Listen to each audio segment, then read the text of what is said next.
Magandang umaga sa ating mga kaibigan, mga kapatid, and welcome back sa ating channel. So, magpapatuloy na naman po tayo sa ating pagbablog ngayon sa ating content for the day. So, ang ating pag-uusapan o ating tatalakayin ngayon is yung pagpakumbaba ng ating Madam Imelda Marcos nung unang ginang. So bago po tayo magpapatuloy sa ating pagtatalakay ngayon sa panibago nating episode, inanyayahan ko po kayo na subaybayan ng ating channel. Please follow, like, and share, and click the notification para magiging updated po kayo sa ating mga susunod na vlog. So, at saka huwag nyo rin pong kalimutan suportahan ng aking channel, Ed Patindol. So, Jinjuana Patindol po ang ating channel, ang ating ipopromote. So, ayan po. So, ngayon mga kaibigan, mga kapatid, sa ating pag-away, sa ating pag-share ng ating mga malawak na imahinasyon. So, ang ating tatalakayin na naman ngayon is yung nakikita natin na pagpakumbaba ng unang ginang na si Imelda Marcos nung panahon ng let's say mga 2000 or yung kapanahonan ni nung presidente pa si Fidel B. Ramos. So nakikita natin doon sa kanyang na nagpakumbaba siya na lumapit siya doon sa House of Senate at saka yung sa mga nagmamakaawa siya doon sa mga senators na aprubahan para may sakatuparan niya ang layunin ng mayapa niyang asawa na si Ferdinand Marcos. Kasi nung panahon ng year 2000, nag-matured na po ang mga ang mga gold deposits sa iba't ibang bansa para na po maipamahagi at saka maipamigay na sa taong bayan doon sa sinasabi natin na Marcos Foundation. Pero wala pong nakikinig dahil po sa ayaw nilang tulungan ang kahilingan at nagmamakaawa nating unang ginang na sa Imelda Marcos. Kung inyo pong napapansin, parang pinapalaganap nila doon sa trolls na fake news kasi nga gusto nilang tawag dito, makamkam at makuha ang sinasabi nilang ill-gotten wealth na hanggang ngayon wala pa po silang katibayan.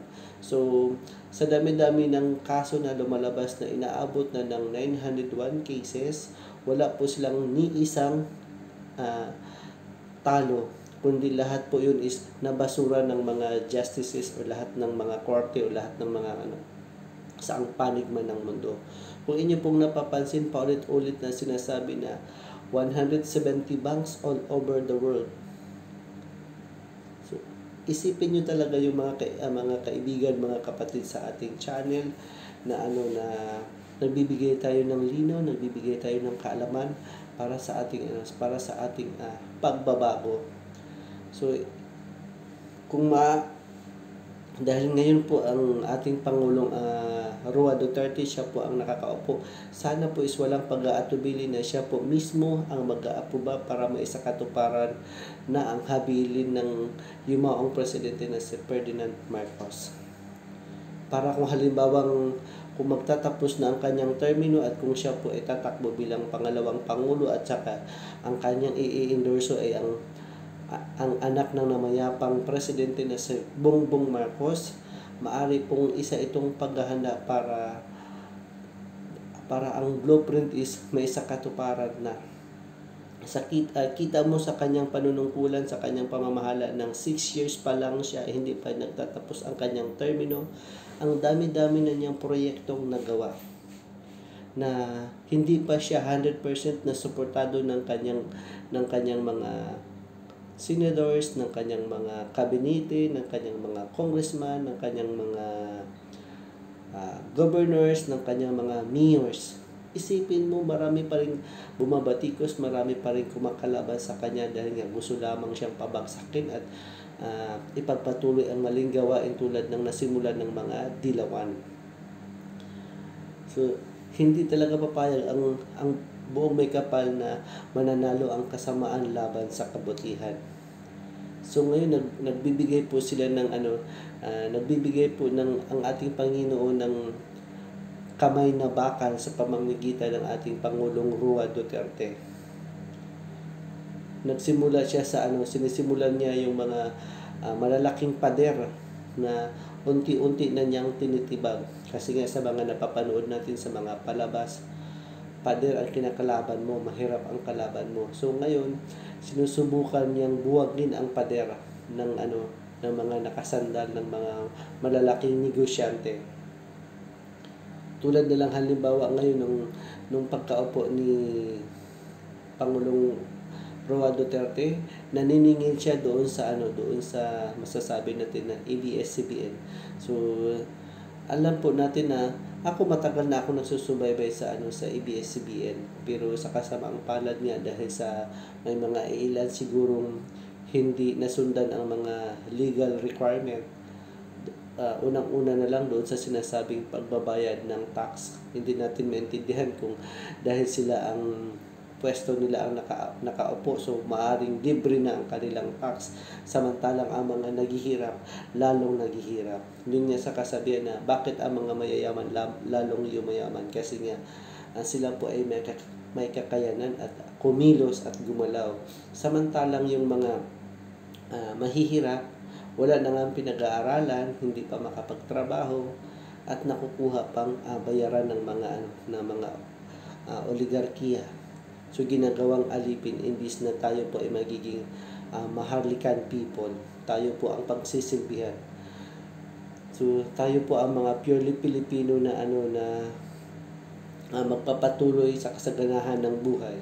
Hindi po tayo ang alipustain, o hindi po tayo ang mga mamamayang Pilipino na gawing alipin sa pamamagitan ng mga senators natin o sa mga namumuno ng mga dagdaang dekada. So ayan mga kaibigan, mga ka-work-work, sana po is na nakapulot kayo ng aral sa ating pag-share ng ating vlog ngayon, na taos-puso pong nagpakumbaba ang unang ginang na si Imelda Marcos, nagmamakaawa na para maisa katuparan ang habilin ng kanyang yumaong asawa, dahil nga nung year 2000 nag-matured na po ang kanyang mga gold na nakadeposit sa iba't ibang bansa. Alam niyo kung bakit po nakadeposit sa iba't ibang bansa? Dahil po siya ang tumutulong sa ibang bansa na para magkaroon lang din sila ng matatawag nila na central bank sa kanilang bansa, para lang magkaroon lang ng gold reserve. Pero anong ginagawa? Imbis na maibalik na sa atin kasi may karapatan po tayo doon sa mga gintong nakadeposit sa iba't ibang bansa, dahil po yun po ay nakapangalan po bali sa ating mamamayang Pilipino. Tayo po ang mga beneficiary. So sana po is magkaisa tayo, isigaw natin ang one nation for one solution na maiahon lahat ng mga Pilipino sa kahirapan. So maaari pong mapagtagumpayan natin ang layunin ng mahal na Pangulong Marcos sa kanyang vision. So isipin na natin na 2020 ang kanyang vision, or yung sa 2000 pa lang, ibig sabihin 50 years ang maturity. So ibig sabihin nag-matured na talaga siya. So ibig sabihin ngayong 2020 na, so nag-overdue na talaga siya. So kailangan na nating ma-enjoy ang habilin ng yumaong mahal na presidente, para po maibalik na po, at saka tayo po ay magiging number 1. Tayo po ay maiahon sa lahat ng kahirapan. Hindi na natin kailangan ng iba't ibang bansa para lang sa tulong, kundi tayo mismo magawa na nating maiunlad at may paangat ang ating sariling bayan sa ating pagkakaisa, sa ating infrastructure, sa ating siyensya, lahat, dahil po kompleto tayo. Kung atin pong napapanood ng ilan sa mga nagawa ng ating unang ginang na si Imelda Marcos, kung inyo pong napapanood ang ating ilang clips doon sa ating pag-upload ng ilang video, nandoon po yung ang sabi niya, napakagaling ng ating mga doctors. O bakit hindi tayo magtayo ng mga specialist na hospital? Tulad halimbawa na lang ng ginagawa niya na lung center, heart center, kidney center, General PGH at saka yung Children's Hospital. Diyan lang sa pirang lumalabas na 5 kategorya ng medical practitioners. Diyan lang. So ibig sabihin napakagandang sistema ng ating mga mamamayang Pilipino, lalong-lalo na sa mga doctors na hindi magkaroon ng pangungurakot dahil napakagaling ng ating mga doctors. Kung halimbawa ang serbisyong medical ang pag-uusapan.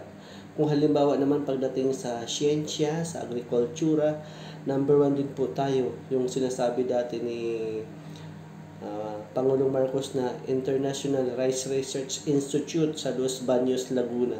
So, di ba, kung ating matatandaan, nung panahon ng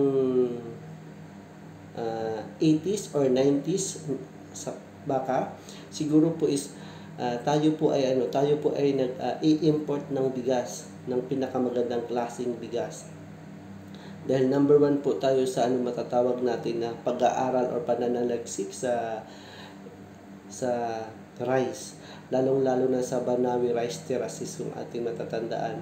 So kung inyo pong mapapansin din po yung mga blueprint ni Pangulong Ferdinand Marcos na may pinapatayo siyang mga dam, may pinapatayo siyang nuclear plant para po sa ating libreng paggamit ng supply ng tubig at kuryente. Kung mayroon man tayong binabayaran or babayarin, yun po lamang ay mga maintenance ng mga equipments na ginagamit sa pagpapatakbo at saka sa pasahuran ng mga taong nagtatrabaho.